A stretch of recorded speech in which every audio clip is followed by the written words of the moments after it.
El Espíritu de Cristo parte 2. Copyright 2014 Derechos reservados. Andrés Mengíbar Mengíbar, @nuclies.com. www.iglededios.org. Con excepción de las fuentes citadas, el contenido es propiedad del autor. A menos que se indique lo contrario, las citas bíblicas han sido tomadas de la Reina Valera 1995. No olviden suscribirse al canal, darle like y compartirlo con otros hermanos de la Iglesia de Dios en formación ministerial, ya sea jóvenes, hombres y ancianos. Les invitamos a enriquecer estos contenidos con sus comentarios en los videos. Les recordamos que no representamos a ninguna organización en particular, sino solo a la doctrina de la Iglesia de Dios, con la intención de la formación de sus miembros en el ministerio. Paz a vos. La Iglesia confirma su doctrina. El Espíritu Santo procede del Padre y del Hijo. 20. Noviembre del 85. 1. El Espíritu Santo es enviado por el Padre y por el Hijo, como también procede de ellos. Por esto se llama el Espíritu del Padre, Mt 10, 20, 1 Corintios 2, 11, Juan 15, 26, pero también el Espíritu del Hijo, Gálatas 4, 6, o el Espíritu de Jesús, Hechos 16, 7, porque Jesús mismo es quien lo envía, cfr. Juan 15, 26.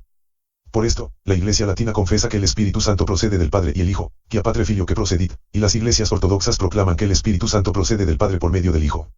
Y procede, por vía de voluntad, a modo de amor, per modum amoris, lo que es, sentencia cierta, es decir, doctrina teológica comúnmente aceptada en la enseñanza de la Iglesia y, por lo mismo, segura y vinculante. 2. Esta convicción halla confirmación en la etimología del nombre, Espíritu Santo, a lo que aludí en la catequesis precedente, Spiritus, Spirites, Pneuma, Rua. Partiendo de esta etimología se describe la procesión del Espíritu del Padre y del Hijo como expiración, spiramen, soplo de amor. Esta expiración no es generación. Solo el Verbo, el Hijo, procede del Padre por generación eterna. Dios, que eternamente se conoce a sí mismo y en sí mismo a todo, engendra el Verbo. En esta generación eterna, que tiene lugar por vía intelectual, per modum intelligibilis actionis, Dios, en la absoluta unidad de su naturaleza, es decir, de su divinidad, es Padre e Hijo. Es, y no, se convierte en, lo, es, eternamente.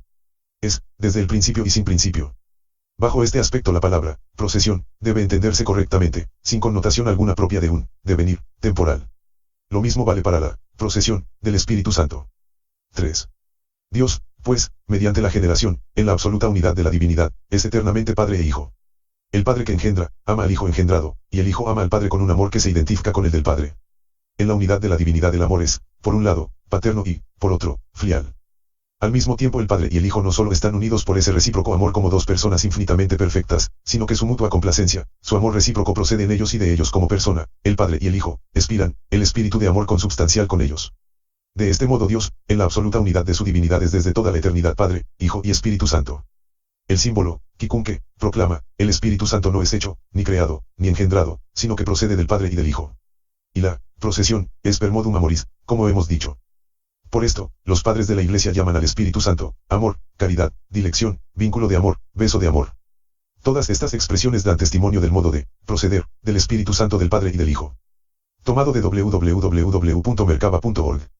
Al leer las citas bíblicas mencionadas en este escrito se encuentra que ninguna corresponde con el trasfondo que se suponen debe presentar, es decir, la expiración. Por ejemplo, Mateo 10:20 dice: pues no sois vosotros los que habláis, sino el Espíritu de vuestro Padre que habla en vosotros. Primera los Corintios 2:11 dice, porque ¿quién de entre los hombres conoce las cosas del hombre, sino el espíritu del hombre que está en él? Del mismo modo, nadie conoció las cosas de Dios, sino el Espíritu de Dios. Juan 15:26 dice: pero cuando venga el Consolador, a quien yo os enviaré del Padre, el Espíritu de verdad, el cual procede del Padre, él dará testimonio acerca de mí. Gálatas 4:6 dice, y por cuanto sois hijos, Dios envió a vuestros corazones el Espíritu de su Hijo, el cual clama, Abba, Padre. Hechos 16:7 dice: y cuando llegaron a Misia, intentaron ir a Bitinia, pero el Espíritu no se lo permitió. Seguramente la mirada inquisitiva de quienes buscan conocer la inspiración basada en la Biblia queda en el vacío al leer esta cita transcrita, lo que se supone ser la demostración fehaciente de eso se esfuma. Ninguno de los versículos mencionados confirma que el Espíritu Santo sea inspiración, o que procede del Hijo directamente. Lo que se mira en algunos pasajes es que procede del Padre por medio del Hijo. Y cuando Pablo lo llama Espíritu de Cristo confirma, como ya ha dicho Tomás de Aquino en la cita transcrita arriba, nos encontramos con que procede del Padre directamente, en cuanto que proviene de él. Y de forma mediata, en cuanto que procede del Hijo. Sencillamente no existe bases en las Escrituras, sino solo en la imaginación, para demostrar la inspiración. Aunque la inspiración no forma parte del pensamiento apostólico, y por ende es solo un razonamiento no relacionado con las Escrituras que en la teología católica recibe especial atención, los argumentos al respecto están encaminados a insinuar que la Biblia es la fuente donde se origina. Por ser la filosofía el origen de la inspiración, es obvio que aceptarla o rechazarla es solo cosa mental y la Santa Escritura no queda involucrada de ninguna manera. En realidad, el asunto de la expiración ha venido a convertirse en un asunto difícil para teólogos católicos y protestantes que a falta de apoyo bíblico no les queda otro recurso que la simple, pero copiosa argumentación. La expiración se convierte en un misterio que no pueden definir porque no es de procedencia inspirada sino nacida de posiciones filosóficas independientes y sin ninguna relación con la palabra de Dios. Otra explicación de expiración. Expiración. Palabra teológica para significar la procesión del Espíritu Santo y las personas de que procede. Se divide en expiración activa, que es el acto nocional, por el cual el Padre y el Hijo, como un principio, dan origen al Espíritu Santo, y expiración pasiva, en virtud de la cual el Espíritu Santo procede de uno y otro por una acción común y como término del amor mutuo de las personas divinas. Diccionario de Ciencias Eclesiásticas. Imprenta Domenech, editor, Valencia 1886 tomo cuarto páginas 267 a 268. Como puede verse, las explicaciones con las cuales se abre paso a ese concepto de expiración es únicamente imaginación en la cual la palabra de Dios está excluida. En esta definición se advierten dos aspiraciones, la activa y la pasiva. Es debido a esa explicación y a la dificultad de demostrar la que este diccionario dice. Pero ahora entra una de las cuestiones más hondas y espinosas de la teología, a saber, en qué se distingue la generación del Hijo de la procesión del Espíritu Santo. Ibid. ¿A qué se debe lo espinoso del asunto? Se debe a que entre los escritores tempranos de la Iglesia no hay nada que avale tal cosa, solo ideas. Aunque al parecer el tópico no fue motivo de discusión, hoy en día pone al descubierto las dificultades para demostrarla a la luz de la palabra, pues la procedencia por expiración del Espíritu Santo es un tópico insostenible que en nada atañe a la Santa Escritura, y por lo tanto, cualquier explicación, sea positiva o negativa, en nada la involucra aunque en el empeño por validarla sean tomados algunos textos de aparente apoyo. Después de todo, ese fue un concepto que nació siglos después de la muerte de los apóstoles y, aunque las palabras de ellos sean tomadas como referencia, la verdad siempre expondrá que lo incorrecto de ninguna manera revertirá su categoría. Mayúsculas y minúsculas.